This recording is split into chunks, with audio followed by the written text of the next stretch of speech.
Selamat pagi tuan-tuan dan puan-puan.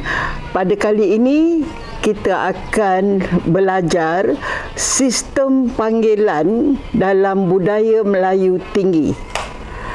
Tuan-tuan dan puan-puan, menguasai apa yang disebut sebagai tata sosial atau social grammar ini adalah modal sosial yang sangat tinggi nilainya. Dalam bahasa lain, apabila kita mahir menggunakan peraturan-peraturan sosial dalam percampuran dan pergaulan kita, kita akan lebih mudah diterima oleh orang-orang lain dan kita juga akan lebih mudah naik pangkat. Dalam bisnes, kita juga akan lebih mudah mendapatkan kerjasama dan kolaborasi daripada orang-orang lain. Baik, salah satu kemahiran sosial yang penting untuk kita adalah mengetahui peraturan menggunakan panggilan. Bagaimana kita memanggil seseorang itu. Baik, tuan-tuan dan puan-puan, dalam budaya Asia ada peraturan yang ketat berkenaan dengan panggilan nama badan. Jadi, nama badan saya sebagai contoh adalah Ainon. Itu nama badan saya. Ada peraturan yang ketat. Ini bukan hanya dalam budaya Melayu. Ini dalam budaya Cina, dalam budaya India, dalam budaya Jepun dan Korea.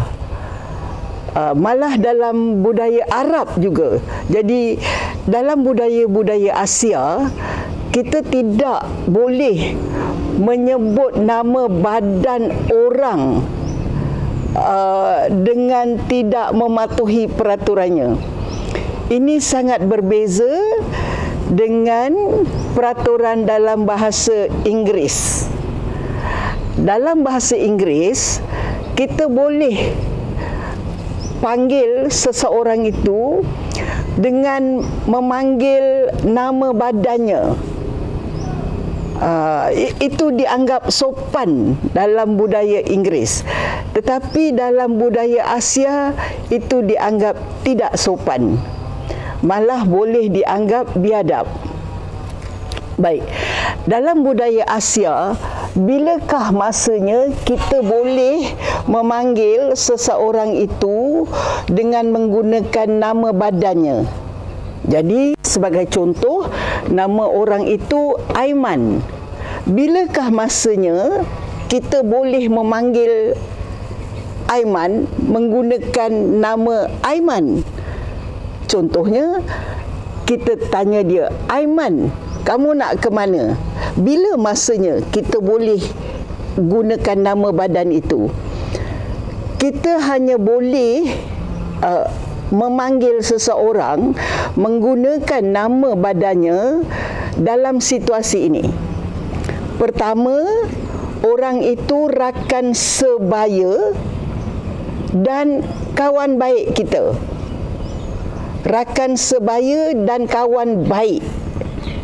Jadi kawan baik dengan kawan baik boleh memanggil sesama mereka dengan menggunakan nama badan orang itu.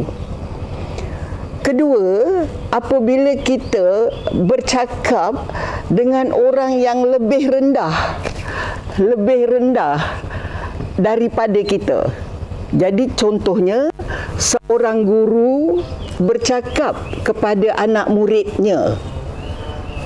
Jadi guru boleh memanggil anak muridnya dengan menggunakan nama badannya.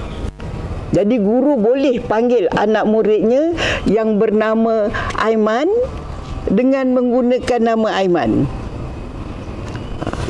Baik, apabila kita bercakap dengan orang yang lebih tinggi kedudukannya daripada kita, kita tidak boleh menyebut nama badan orang itu.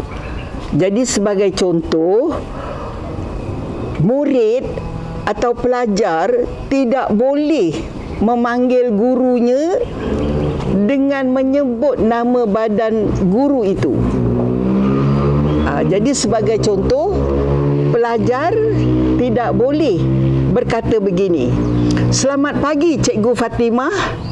Tidak boleh, kerana dia pelajar.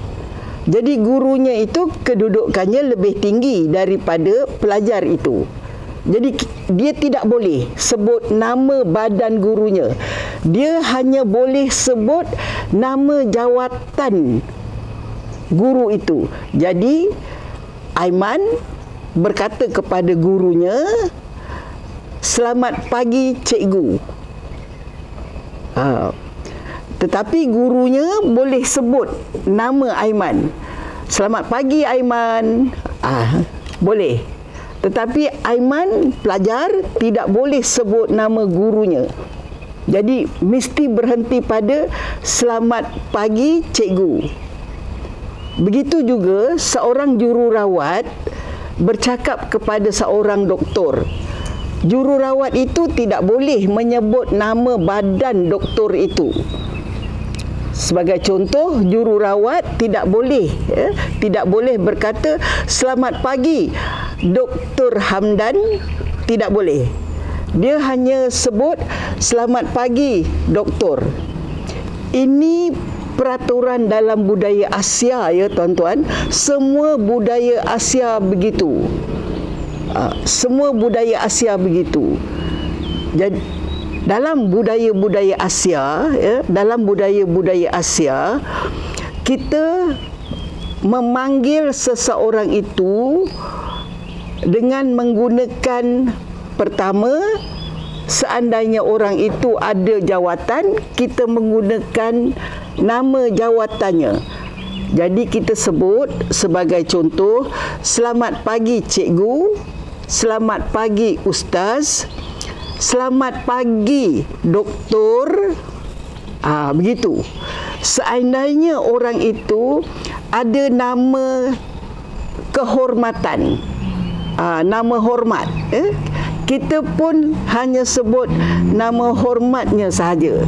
Jadi sebagai contoh, kita katakan, "Selamat pagi Tuan," "Selamat pagi Puan," "Selamat pagi Datuk," "Selamat pagi Datin."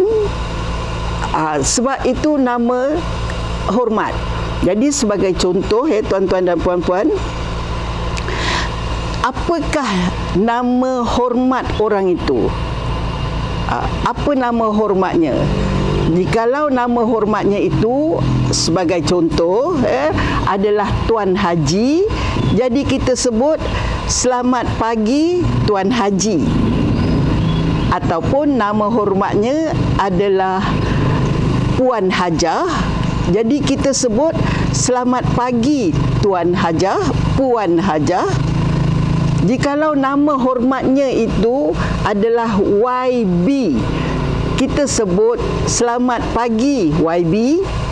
Kita tidak boleh sebut nama badan orang itu. Jadi sebagai contoh, kita tak boleh sebut, "Selamat pagi YB Roslan." Tak boleh.